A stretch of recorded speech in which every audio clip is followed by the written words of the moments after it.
Sensex 72,500ના પુટમાં best entry ક્યાં બની શકે?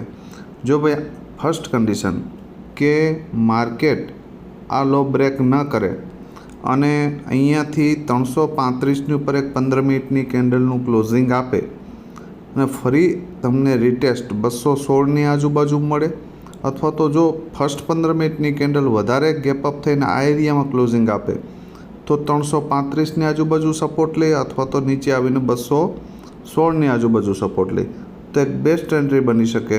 અને ફરી પાછો જે ડે હાઈ છે એ બ્રેક કરી દે ને તો 586ના ટાર્ગેટ માટે જઈ શકાય ને સેકન્ડ ટાર્ગેટ 730. આ પહેલી કન્ડિશન. બીજી કન્ડિશન કે આ પ્રીમિયમ ફ્લેટ ઓપન થાય ને 100 રૂપિયાની આજુબાજુ આવીને અહીંયા ડીપમાં સપોર્ટ લે તો પણ એન્ટ્રી બની શકે અને ફર્સ્ટ ટાર્ગેટ 216 આ ક્લોઝિંગ અને એનાથી ઉપર નીકળે તો 335 સુધી જઈ શકે. 100ની નીચે આ પ્રીમિયમને આપણે હપ્તે ભૂલી જશું.